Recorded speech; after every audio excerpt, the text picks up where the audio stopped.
So let us begin the session with a little silence, ekagrita. Let's close our eyes and then get back to this. Nitasha Sharma ji, she will be talking on meditative practice for character building and well-being based on yoga, music and psychology. So I welcome you, ma'am.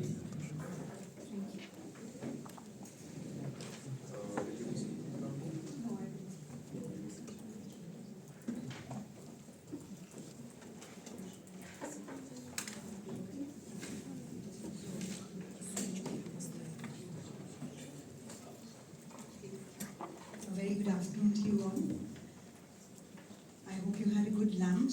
Usually after lunch, we also have a little bit of an afternoon slump, which somehow also means that we find ourselves to be a little sleepy. I'm going to attempt that we don't fall asleep through the course of this session. At the same time, I'm also hoping that we will be able to pick up a few practices that I have seen to have worked through the course of my experience in yoga as a psychologist and also as a musician. So I'm looking at incorporating all the three together and seeing where it goes. Okay. So this is going to be a very experiential session, and I'll delve right away into the first practice that I have here for you all. And what is that? It's a breath-based practice, and what we are going to do here is we are going to understand the different aspects of our own breath first. So, if you can just take your hands up like this, you look at your 4 fingers, right? Correct?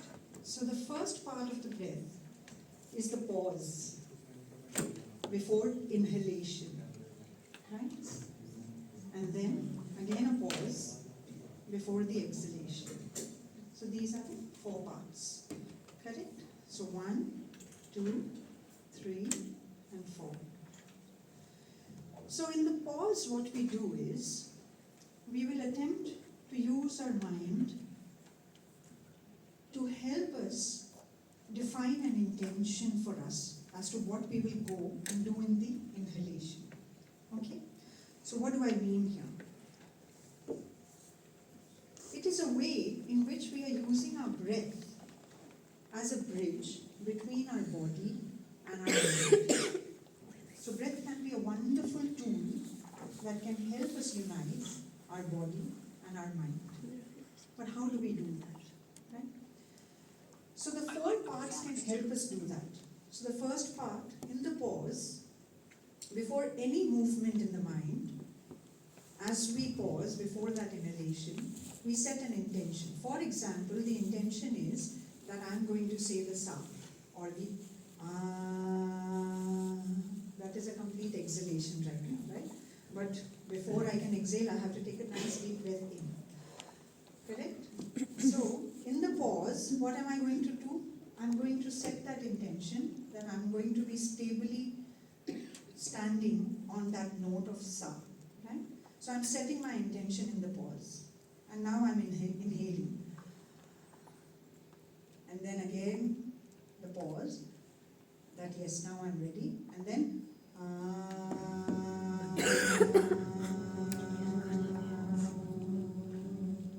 pause. Then inhale. Pause. And exhale.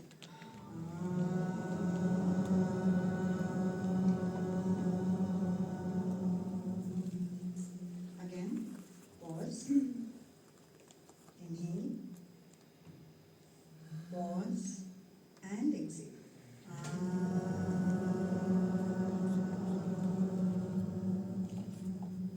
Now what we did just now is we used the sound here. What I would like us to experiment with is a movement. Can we all get up for just a minute? Please get up.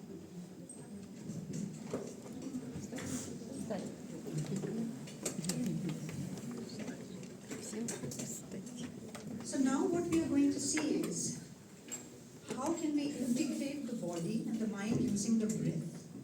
So the body in the form of the movement that we will do, and the breath is what it is, as well as the intention that the mind will set for us.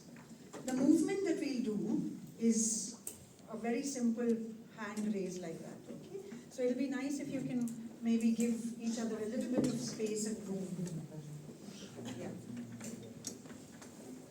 It's an expansive movement, right? Like that. So one way of doing it is, but in this, the integration of body and mind is not complete with the breath. So what do we do? Right? So the first thing is the pause. Yes, I'm standing here to do this movement, and the intention is being set. Right? And then the inhalation, and the hands are right here. So you can have a look at it first, and then we will do it together. So in the inhalation, as I start,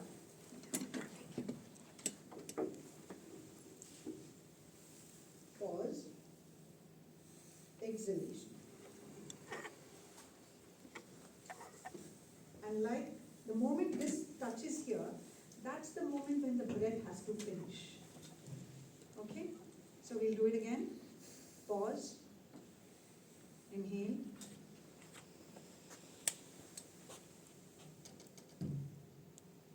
pause, and exhale.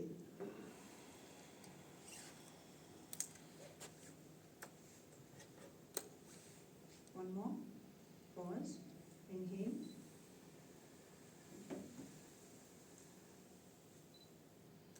pause, exhale. And one last. Pause, inhale,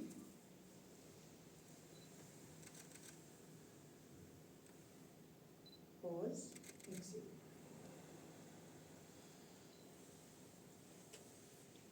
Wonderfully done. A big round of applause for you all. Well done. Welcome to physics. So what we are seeing here is each breath has this potential of being so intense. Each breath that we have has that potential of being so intense, so meaningful. Right? It's up to us how we use it. Specifically, when it is that we are doing our meditative practices, it's important for us to align ourselves with the energy of that breath. Breath is very tangible because we know when the exhalation happens, we know when the inhalation happens, right? We can feel it.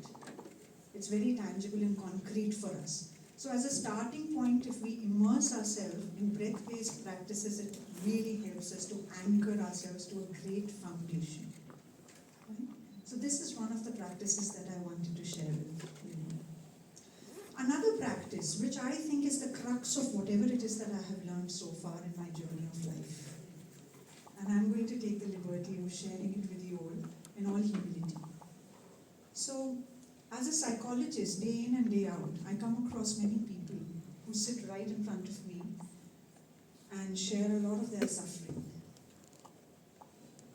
Right? And if there's one thing that I have learned through the course of these interactions, to have helped them, to have facilitated their journey of how it is that they can find their peace in whatever form, it is this. Now, what is that? I have translated that lesson for myself in the form of a question. And that question is very simple. That question is, what am I experiencing? What am I experiencing? It's a very simple question. However, if we unfold the deeper layers of this very question, we'll understand something very deep. Now, what is that? If I were to ask this right now to myself, what am I experiencing? I could say, you're sitting right in front of me and I see you. I see the chair, I see the fan, I see the glass of water, right? This is all part of the field of my experience right now. Now, there is a beautiful text, of course, the Yoga Sutras, which I'm particularly very, very, very inspired by. And even apart from that, there are beautiful texts. One of them is the Drishya Viveka. And this particular practice is also inspired from there. So what does it say? It basically says, whatever it is that I am experiencing, I am not. Whatever it is that I am experiencing, I am not. So very simply put, if this is a pen that I see, I can experience it. Am I the pen? Am I the pen? No, I'm not. Right? So what is the pen? This is the object of my awareness, and I am the subject, and I am perceiving it. I am having an experience. Right? Correct? Are we on the same page with this? Yes? So whatever it is that I'm experiencing, I am not. Okay? So I can see the fan, I can see the light, it's in the field of my experience, but am I that? No. No. Right? So that is the object and I am the subject. Right? Now we can step by step keep going inward. For example, the eyes are the tools of perception which allow me to see this glass of water. So the eyes, which are the instrument of perception at this point in time, the tools that I'm using, that becomes the subject for now, and that becomes the object. Correct? Very clear? But can we take it behind our eyes now? If we go a little behind them, is there something that can perceive, that can experience the eyes? The eyes themselves, they cannot, I don't think so. Can the eyes see themselves? They can't. Now someone would say, if you sit in front of a mirror, perhaps you can. But that's only a reflection. That's not the reality. That's a reflection of reality. Someone would say, I'll take a selfie. But then again, that's a picture of reality, not the reality itself. So the eyes themselves, they can't perceive their own selves. But is there something that can perceive and experience the eyes? They are closed, they are open, or they are tired, they are heavy. We have these experiences, correct? So they are part and parcel of our mind. The mind is helping us with these experiences about the eyes, correct? So far so good? Yes? So the mind can perceive that. So then what becomes the subject and what becomes the object? The mind is the subject. And what is the object? The eyes. Well done there. Correct? But now let us see. Can I experience my mind? So we go one step even deeper. Can I experience my mind? Now what do I mean when I say the mind? There are a lot of contents in the mind, in the form of thoughts, in the form of emotions, in the form of sensations that we perceive, desires, aspirations. It's a whole conglomerate of so many things.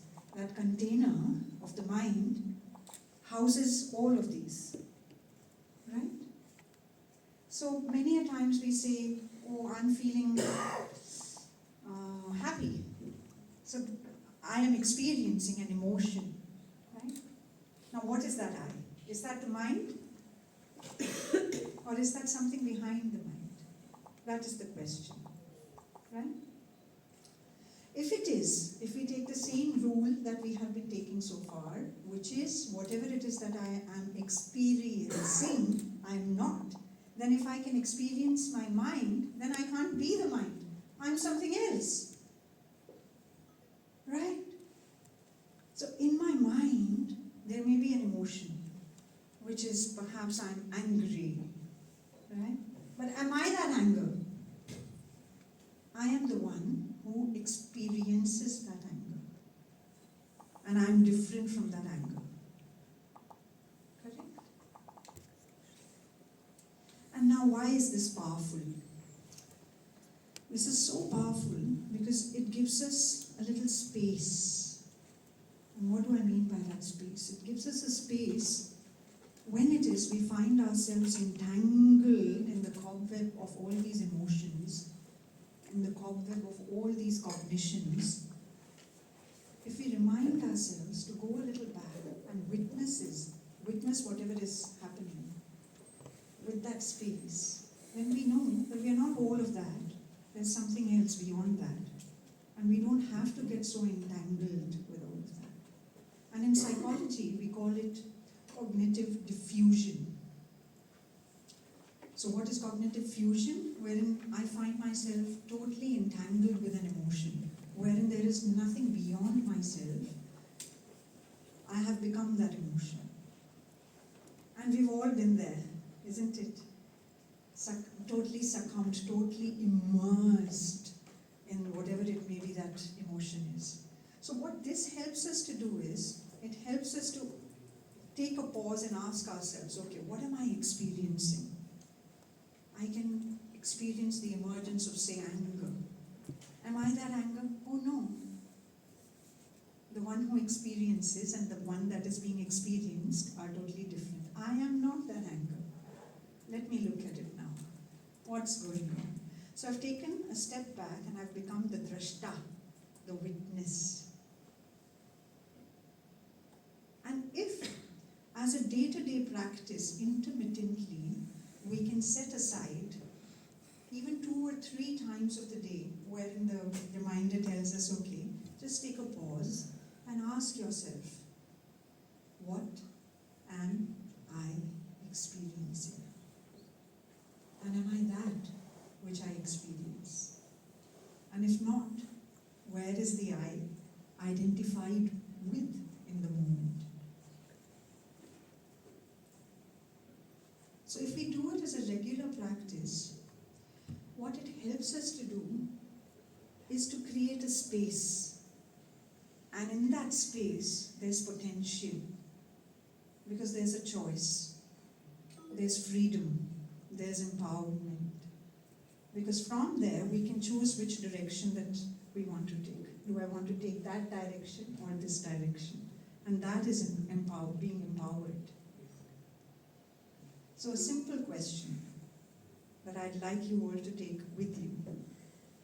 What am I experiencing?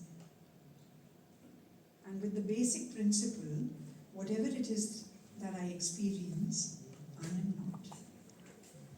So in the Yoga Sutras, the first sutra starts with Atha Yoganushasana, which basically means now starts the journey, the exposition on yoga. The second one says, so the first, Atha Yoganushasana. The second, Yoga Chitta Vritti Nirodha, which basically means, what is yoga? So, what is yoga? It is the cessation of the modifications and the activities of the mind. So it is a place wherein the mind is silenced. And when the mind is silenced and the contents of the mind, they are going down, what we see is the reflection of the true self, which is that drashta. So the third sutra is that Tada drashtu swarupe avasthana, which means when it is the mind is silenced, it is in that moment you experience your true essence, which is jnana ghana and ananda ghana. Gyan, wisdom, anand, bliss. So it is that moment of reflection. Right? So a simple question. However, if it is that we really go into the depths of answering it truthfully for ourselves as a practice, we will see that it emerges out as a very powerful tool for us to align ourselves to who we really are. Not our emotions, not our thoughts, not the contents of the mind, not our senses, not the mind as a sense, but something else, the awareness of that, the consciousness of that. And we are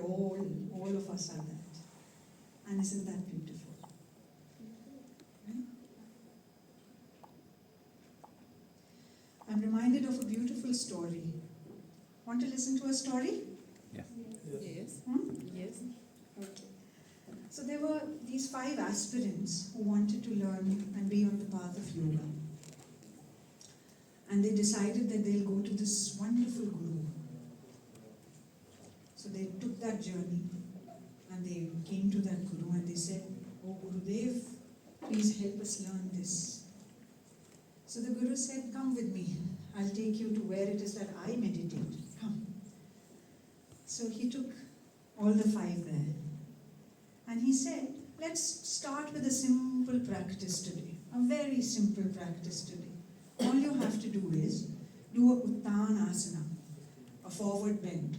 So Uttanasana, so you just take your hands up and go down. So that is the forward bend." So the guru said, "That's all that we are going to do." So these aspirants are thinking, "Really? Is it that simple? Oh, we are going to be masters of yoga in no time." They're very excited.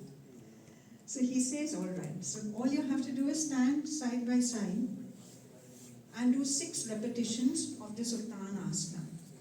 However, there's only one condition. And that condition is, for each of those repetitions, you have to be truly and totally present.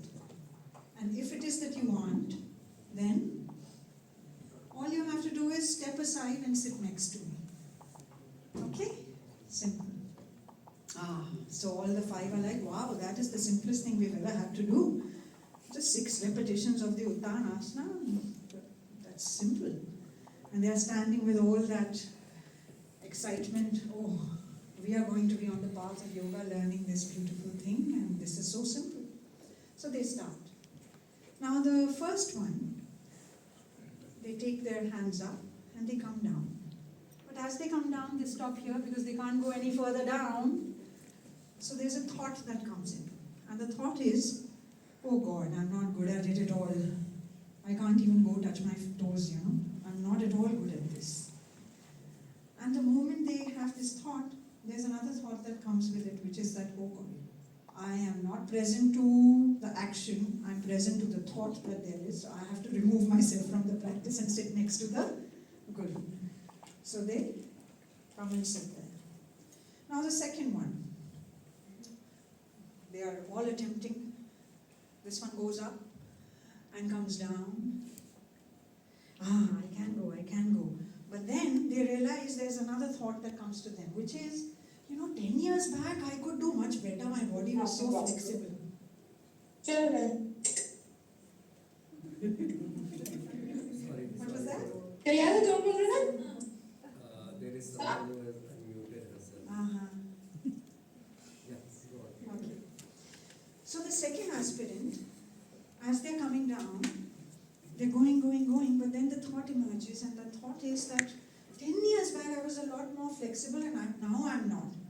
Maybe I should push myself slightly more, and instead of just touching the tip of my finger, I should go till here, so that I can touch this to the ground. I will show my guru, "Look at me, I'm so flexible and I can do so much." So they are pushing themselves, and voila, there goes their back. Right? And they have to also excuse themselves and sit next to the guru. Correct? So the first one, they lost themselves to something, a thought which had come, an evaluation of what it is that they were doing. They were not being non-judgmental. The second one, compassion is lost. Right? They are not compassionate to themselves, they're just pushing. And that's breaking the law of ahimsa also. Now, the third one, I'm doing well. Oh, but there's a sound of a cuckoo bird right next to us, and that is so beautiful. Beautiful cuckoo bird. Let me listen to that, then I'll come to the practice. And now they are distracted, and they are like, "Oh God, even we have lost ourselves to this distraction." Right? So they also place themselves back next to the guru. Fourth, now as this third aspirant is moving, you know what happens unfortunately? As they are moving, they touch the fourth one. And the fourth one, as they are doing whatever they are doing, they get a little shaken. They get a little wobbly. And they look at this other one, "Hey, what are you doing?" I'm so immersed in my practice. Right? And this person is now lost in anger. So the emotion has taken over. Okay? So this one also removes themselves from the practice. So only, how many left? One left. Now this one is looking around, no one around, I'm the only one. I am the king. I am the one who can do this. I'm going to be the Guru's best student. And all of that emergence of I. And the Guru says, you are also not ready yet. Come and sit next to me here. So all the five, and it's a simple action that they had to do. But all of them, they lost their attention, their awareness, their focus, their involvement with the practice to either emotion, to thought, to distraction, to some physical interference, to something. And my friends, I don't think we are any different from them. Because we, on a day-to-day basis, also go through all this. Sometimes emotions take over. Sometimes thoughts take over. Will I be able to do this? Am I good enough? What will the others think? So many questions. The emotions. Oh, I'm anxious. I'm scared. There's fear. So many emotions. Correct? So we are no different from those 5 monks because we go through all these obstacles to being mindful to our practice, to silencing the mind, to be meditative. We go through all these obstacles ourselves. But can we do something? What is it that we can do?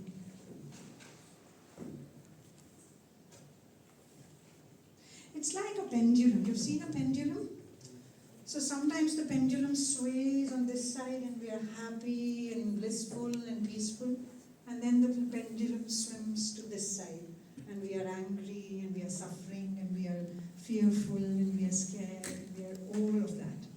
And there's a sway that keeps happening. Sometimes here and sometimes there. And sometimes here and sometimes there. There's a whole sway that happens. Do we want to sway like that pendulum in these dualities? Or is there some way that we can escape out of that? There is. If it is that you think of yourself as that pendulum, you will see that there is that sway. But it's about where it is that we position ourselves in that pendulum. If we hold on to that ball, we will see that the sway is immense. But if it is, we climb up to the top, being the witness, being the experiencer, we will see that the sway is minimal. Because we are experiencing the dualities, but we are none of them. And from here, we can ask ourselves, what am I experiencing? Because that which I experience in the form of emotions, in the form of thoughts, I'm not. It's just a thought, not a fact. Just an emotion, an experience in the field of my consciousness. But I am not that. Yes? Makes sense? And it's seemingly simple, isn't it? Just a question. But I'm hoping that the reflection on this question can really help us bring out the possibilities of our own pure potential in front of not only ourselves but also the world. So the possibilities of this question are immense. What am I experiencing? Yes? Okay. There's another very interesting tool that I use as part of my practice, which I think I'll like to share with you. You all have a pen right here, no? And a paper? Yeah? Okay. So on your paper, I would request you to, in 10 seconds, draw a tree. In 10 seconds. 1, 2, 3, 4, 5, a tree.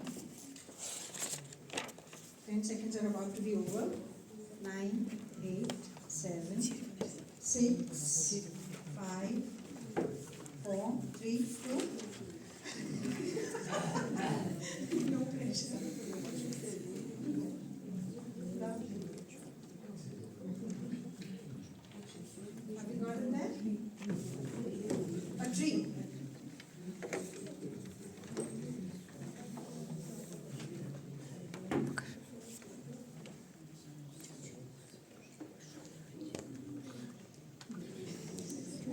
We've got some very great sketchers and painters here, I suppose.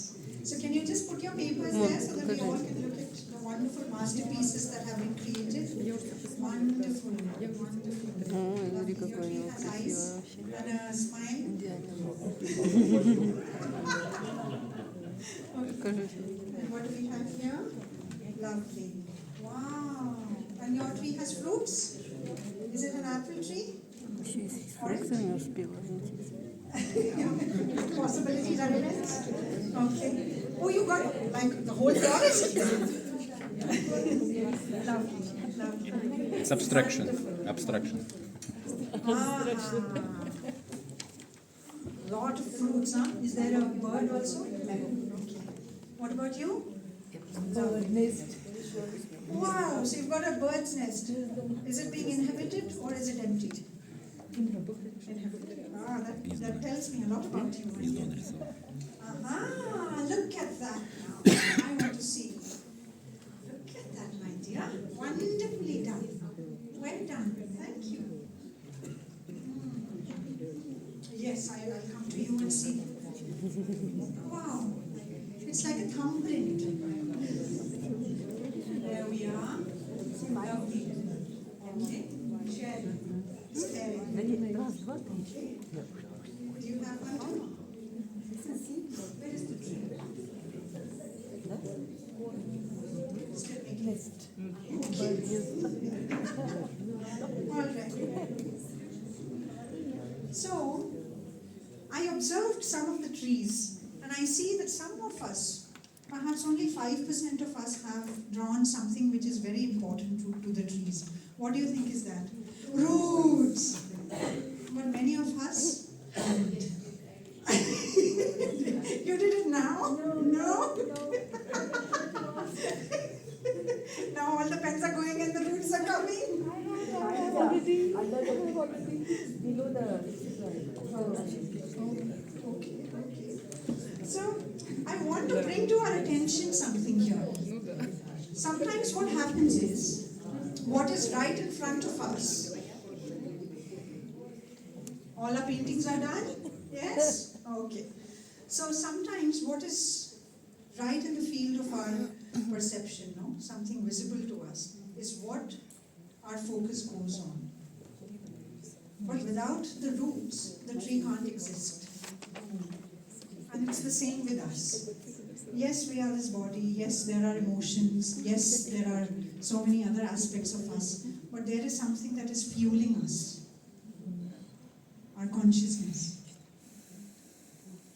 And even though it may not be right now visible in the most tangible and concrete sense of the word, we can do something, no? We can make ourselves a practice which is very individual to our own experience. And we can go on a search, on a journey to find that, to be that, to become one with that. So where are our roots? With us.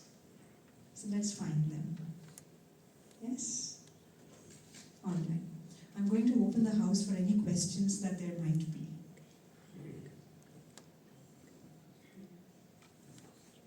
That means all of us have experienced the drashta, if there aren't any. Wow, we are all in the witness state.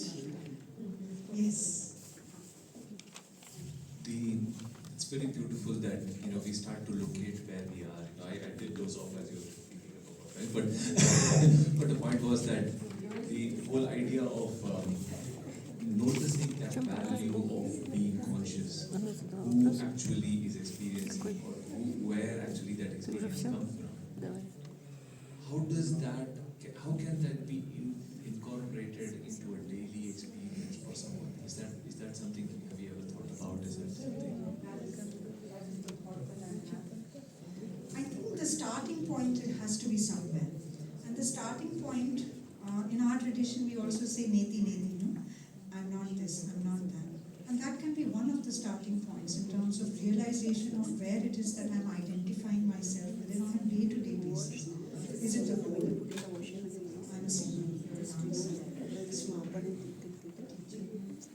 Am I identifying myself with the role? But am I the role? And that identification, how strong is that attachment that I have with that identification, and can I kind of loosen that a little?